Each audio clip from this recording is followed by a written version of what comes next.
I never thought I'd be the kind of guy who'd come home and find everything shattered. Honestly, I thought I had a pretty solid grip on my life. Wife, house, work, the usual. Our anniversary trip was supposed to be a celebration, just us and the ocean breeze, a break from the chaos. We planned it for months. I remember packing the car, feeling that buzz of excitement, imagining days of sun, laughter, maybe even a quiet, stolen kiss on the balcony overlooking the water. It was supposed to be perfect. But the moment I pulled into the driveway of our beach house, something felt wrong. The door was slightly open, not enough to be obvious but enough to make my stomach tighten. I hesitated, then pushed it open, hearing a strange creak under my feet. My heart hammered in my chest as I stepped inside. The place was a mess, clothes strewn across the floor, half-empty glasses on the table, and that familiar scent of perfume I didn't recognize lingering in the air. That's when I saw her. My wife Bate was lying on the couch, her face buried in some guy's neck, whispering. Her hand was on his thigh and her lips kept brushing against his jaw like she thought no one could see her. My stomach dropped so fast I almost felt dizzy. I froze there just watching. The guy looked up and caught my eye. His face went pale and he scrambled to pull away, but Bate only looked embarrassed or maybe just caught. I couldn't tell. All I knew was I was staring at a scene I'd never imagined I'd see with my own eyes. My feet felt rooted to the floor, my fists clenched so tight I could feel my nails digging into my palms. Bate, I finally managed to say, voice hoarse and broken. What the hell is going on? She sat up quickly, her cheeks flushed. It's not what it looks like, she stammered. But I saw the shame, the guilt in her eyes, and I knew I wasn't going to buy that lie. The guy looked like he wanted to disappear into the wall. I wasn't expecting you, he muttered. I stepped forward, cold rage bubbling up. You're sleeping with my wife, are you serious? My voice cracked, but I didn't care. All I could feel was the betrayal hitting me like a freight train. Bate tried to reach for me, her voice trembling. It's not like that, I swear. We were just— No, I cut her off sharply. Save it, I don't want to hear your excuses. My mind raced, trying to process how everything fell apart so fast. We'd come to celebrate, and now I was standing here, shattered, looking at two people I trusted, one I loved and the other I called my best friend, doing this right under my nose. I didn't cry or yell. I just turned around and left the house without another word. The fresh salt air hit my face as I stepped outside, but it didn't help. Nothing helped. My chest felt tight and my hands were trembling. Every instinct told me I should confront them, throw them out, scream until I couldn't breathe. But I knew that wouldn't solve anything. Instead, I stayed outside, staring at the ocean stretching endlessly before me. The wind whipped my hair, and I could taste the bitter sting of betrayal on my tongue. I had seen enough. The betrayal wasn't just a small crack, it shattered everything I thought I knew about. Bait, about my friend, about myself. It took me a full minute to even understand what I was feeling. Anger, yes. Hurt, definitely. But mostly it was this strange numbness that made my limbs feel like lead. I kept replaying the scene, Bates' face, the way her lips curled around that guy's neck, the way my stomach clenched so painfully I thought I might throw up. I couldn't tell what hurt more, that she'd cheated on me at our own anniversary, or that I found out my best friend had been secretly sleeping with my sister for months. That was the moment I realized I was going to have to choose my next step carefully. Because this wasn't just a breakup or a fight. This was the kind of betrayal that rewrites everything. And I wasn't going to let them get away with it. I was going to make sure they paid. I spent the next few days in a fog, trying to piece together what had happened and figure out what I was supposed to do. Everything felt heavy, like I was carrying a boulder on my back that kept growing heavier with each passing hour. I couldn't sleep. Every time I closed my eyes, I saw her, Bate, lying there, so vulnerable yet so utterly betrayed. The image of my best friend, Mark, looking guilty as hell, kept replaying. I kept asking myself, how long? How long had they been sneaking around behind my back? I found myself staring at my phone, debating whether I should call Mark or Bate. Every instinct told me to cut ties immediately, to erase them from my life, but part of me was also curious. How did it get to this point? Why them? Why my wife? Why my best friend? Then came the red flags I'd ignored. The little things, how Bate always made excuses to stay late at work, how Mark seemed a little too interested in my sister during our last family barbecue. Nothing glaring, just tiny signs I'd brushed off. I thought maybe I was paranoid or imagining things, but now I knew better. I just hadn't wanted to see it. One night I was sitting on the edge of my bed, staring at the empty wall when my phone buzzed. It was a text from Bait. I considered ignoring it, but something made me open it. It read, "We need to talk, please. I love you." The words felt like a punch in the stomach. I didn't respond. Instead, I thought about what I needed to do. This wasn't going to be an easy conversation, I knew that. But I also knew I couldn't keep living in this fog of doubt and betrayal. Next, I decided to go looking for physical evidence. I wanted to see if I could find anything to confirm my suspicions beyond the gut-wrenching scene I'd already seen. I went through her things, her phone, her emails. I didn't want to do it, but I needed to know the truth. I found her phone tucked away in her purse, password protected, of course. I was about to give up when I noticed something strange. A photo saved in her gallery, just a blurry shot of a hotel room with two figures in bed, clearly taken from a distance.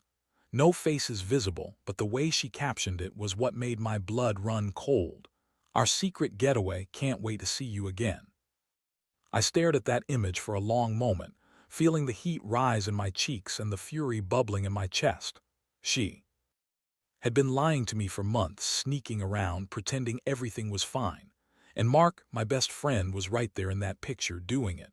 I clenched my fists so tight that my nails dug into my palms. The betrayal was so deep I felt like I was drowning. The world I'd built, my marriage, my friendship, was built on lies. I knew I couldn't just confront Bait with this evidence and expect her to fall apart. No, I had a different plan. I was going to make them both regret what they'd done, make them see what they lost. That's when the idea of revenge started to take shape. I spent the next few days mapping out my plan, thinking about how to make it as painful as possible without crossing into outright destruction. I wanted to teach them a lesson, make them hurt the way I was hurting now. I wasn't interested in revenge for the sake of chaos. I wanted to regain my power, make them see that I wasn't some fool to be played with. I started gathering proof, setting little traps. I knew Mark's schedule, Bates' routines, even where they liked to meet. Every detail mattered. I also remembered how Mark used to joke that I was too oblivious sometimes, how he'd ruffle my hair and tease me about trusting Bait too much. That was the opening I needed. I began planting subtle clues, clothes I'd secretly hide in her closet, texts I'd send her from untraceable numbers just to keep her on edge. I even set up a fake email account, pretending to be someone interested in her, just to see if she'd take the bait. The worst part: I could feel my own anger growing, seeping into every fiber of my being. Every time I saw Bait, I wanted to scream at her, to shake her awake from whatever fantasy she was living in. I couldn't believe I'd been so blind, so naive. I thought I knew her, thought I knew us. Turns out I was just fooling myself. This wasn't just about catching her in the act anymore. It was about making her see that I wasn't going to be the fool she thought I was. I was going to make her hurt the way she hurt me. I was going to take back control, even if it meant sinking into the dirt for a little while. Because if I didn't do this now, I'd never get the chance again. And so, I moved forward, every step heavy but purposeful. I knew the real test was coming, and I was ready to watch the fallout unfold. I just wasn't sure how far I'd be willing to go to make sure they understood exactly what they'd lost. I could feel the anticipation building inside me as I finalized my plan. It wasn't complicated, but it had to be precise. Mark thought he was clever, slipping around behind my back, hiding everything. Bait was just as guilty, caught up in her own lies. I wanted to hit them where it hurt most, without crossing the line into outright destruction. I figured if I could make them feel like they'd lost everything, I'd get the revenge I needed to feel some semblance of control again. So I started executing. It was subtle at first, little things that only I would notice. I created a second email account, as I said, and sent Bait a message. "I know everything. We need to talk before this gets worse." I made sure the tone was calm, almost casual. I didn't want her to suspect I was onto her right away. I wanted her to panic, same with Mark. I sent a message to an anonymous number, pretending to be some guy claiming he'd been sleeping with Bait and wanted to meet again. I watched as Bates' phone buzzed and saw her glance at it with visible anxiety. She tried to hide her reaction, but I caught the way her eyes darted around. I'd planted enough seeds of doubt to make her second-guess everything. I kept my distance, waiting for her to react. Every day I felt the tension grow heavier. One afternoon I left a note on her pillow. "We need to talk. Tonight, be ready." I knew she'd panic and I wanted her to. She texted me that she'd be at the beach just like we'd planned, but I knew better. I'd already decided I'd confront her there where the betrayal hit the hardest, where all the memories were. I packed a small bag, not to run away but to be ready for what was coming. As I waited, I kept revisiting that photo on her phone, the one of her and Mark in that hotel bed. It was seared into my mind. I also found some of Mark's belongings, his watch, some of his stuff from his house, and I hid them in a box in the trunk of my car. I didn't want to leave any doubt. I wanted them to feel the full weight of what they had done. Finally, evening came. I watched her from a distance, hidden behind a cluster of trees as she arrived at the beach house. Her face was pale, eyes darting around as if she knew she was about to face something she couldn't control. I took a deep breath and approached her quietly. "I think we need to talk," I said softly, stepping into view. She spun around, her face suddenly white. "What are you doing here? You said you'd be gone all weekend." "I changed my mind," I said, my voice calm but cold. "There's a lot we need to clear up." Her hands trembled as she looked at me, then at her phone, probably wondering if I'd found the evidence. I could see the moment she realized I knew everything. The way her eyes flicked to her purse, trying to hide it from me. I felt that familiar surge of anger. "Again, Bate," I said, voice low and even, "I know about the hotel photos. I know you've been lying to my face for months, and I know about Mark. I let that hang between us for a second. So why don't we stop pretending?" Her face crumpled. "It's not what you think," she whispered. It was stupid, okay? We didn't mean for it to get this far." I shook my head slowly, feeling the heat rise in my chest. "No, you don't get to lie your way out of this. I've seen enough. I've been planning this for days. I've got the proof, Bate." I reached into my pocket and pulled out the photos I'd secretly taken, screenshots of her texts, the hotel room shot, everything. "You're caught."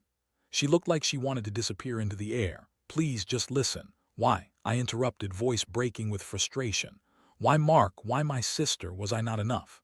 I could feel tears prickling my eyes, but I refused to let them fall. I wanted her to feel this betrayal, this rage. She looked down, unable to speak. I knew. I had her now. The plan was working. I stepped closer, voice hard. "You're not walking out of this free, not after what you've done. You're going to face the consequences of this, Bate." Her eyes finally lifted, filled with guilt and shame. "I never meant to hurt you. I just got caught up," she whispered. I wanted to scream, but I held it in. I needed her to understand that this wasn't just about her cheating. It was about the fact that she'd lied to me every day, betrayed my trust, and shattered everything we built. This wasn't just a mistake. It was her choosing someone else over us. As I turned away, I felt a strange mix of relief and emptiness. The plan was in motion. Their worst nightmare was about to unfold. I didn't know what would come next, but I knew I wouldn't stop until they understood how deeply they'd hurt me. And I was ready to make sure they paid. The moment I left Bates standing there on the beach, her face blank and guilt-ridden, I felt like I was finally starting to breathe again.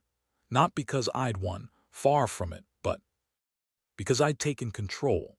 That's what I wanted all along, to stop being the victim of their lies. The plan I'd laid out was simple but brutal in its clarity.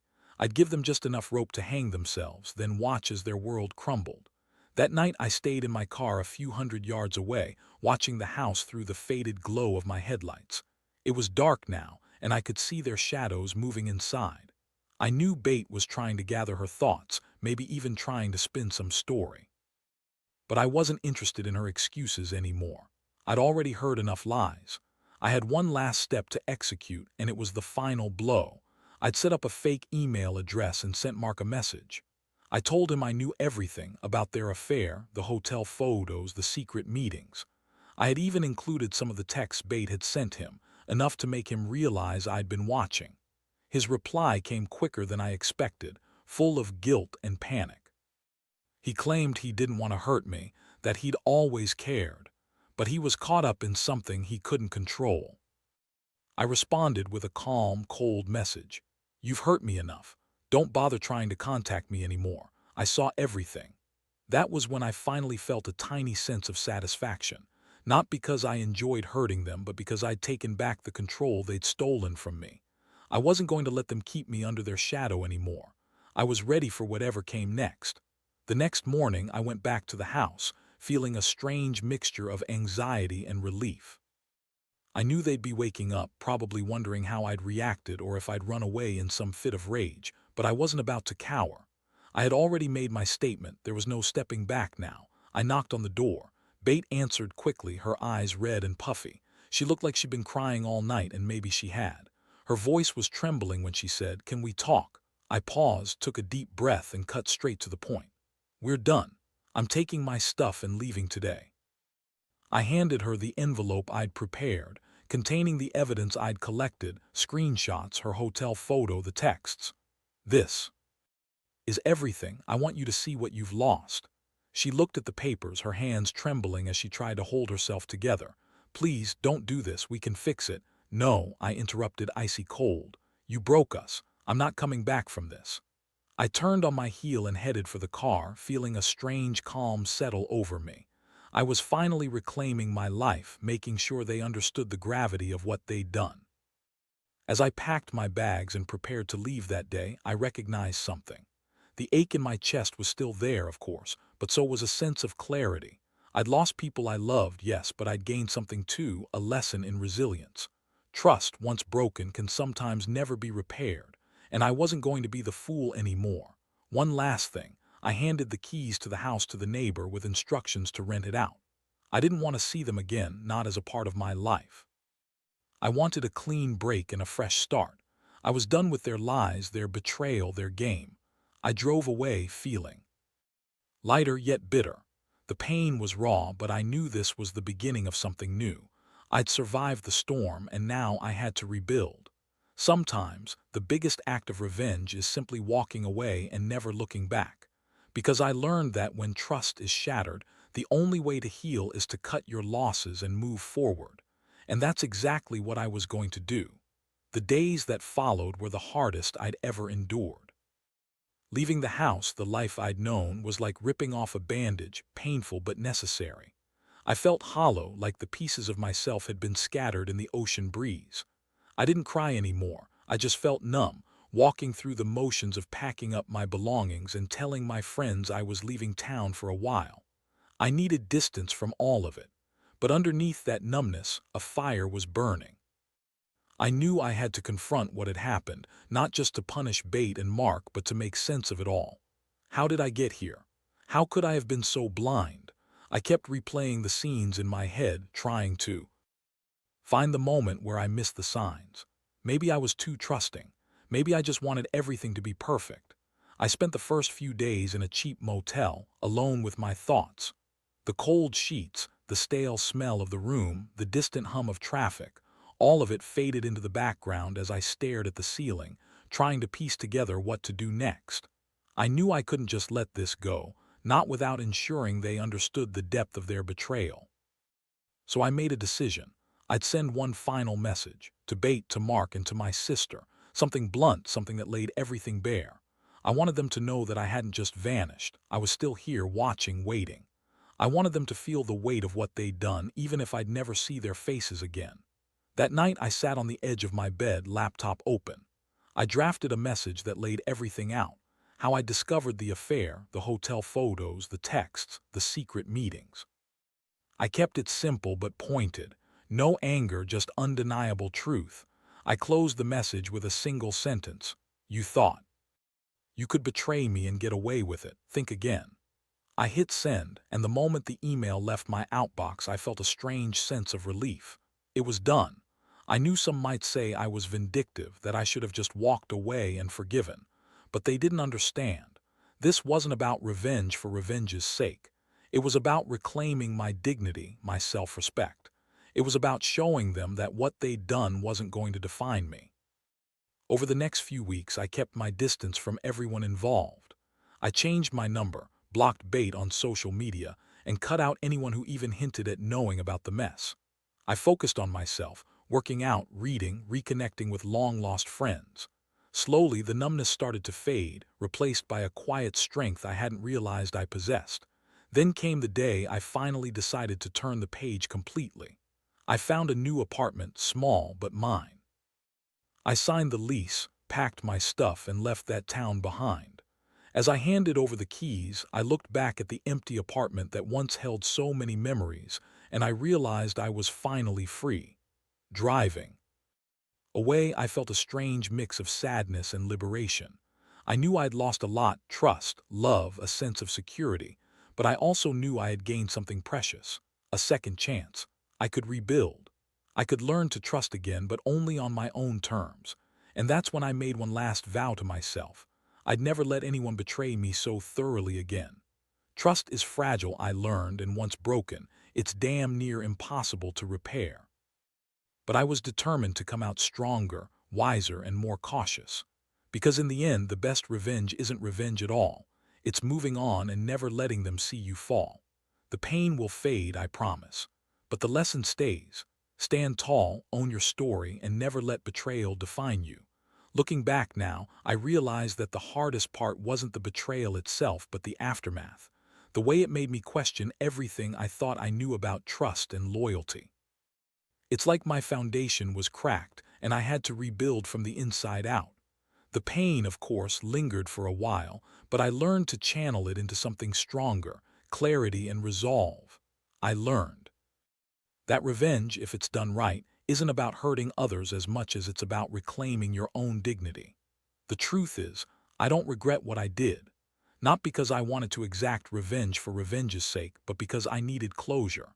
I needed to see their world blow apart so I could understand that I deserved better: more honesty, more respect. Facing them, confronting the lies, and then walking away. Those were the steps I had to take to set myself free. Now I live miles away from that place, in a small apartment that I picked myself. It's nothing fancy, but it's mine. I wake up each morning feeling lighter, less haunted. I see the sun shining through my window, and I remind myself that I made it through that hell, and I did it alone. That's the real victory. Sometimes I think about Bate and Mark. I wonder if they ever felt remorse, if they ever truly understood what they lost. Maybe they did, maybe not. I don't care anymore. What matters is that I finally let go of the anger that held me hostage. Forgiveness. Not yet, but acceptance that I can do, that I will do. They say time heals all wounds, but I think it's what you do with that time that makes the difference. I chose to rebuild my life piece by piece. I focused on myself, on healing, on learning how to trust again, but on my own terms. I learned that betrayal can shatter a person, but it also reveals their inner strength. So here I stand, a little older, a little wiser. The scars are still there, but they're faded enough that I don't see them as wounds anymore. They're badges of survival. And the biggest lesson I carry is simple: never let anyone take away your sense of worth. Never settle for lies and betrayal when you deserve honesty and respect. Now I can say with certainty, my life may have been knocked off course, but I've found my way back. I've learned that sometimes the best revenge is just walking away, stronger and more aware than before. Because at the end of the day, the only person responsible for your happiness is you. And I'm finally ready to be happy again. That's the real victory.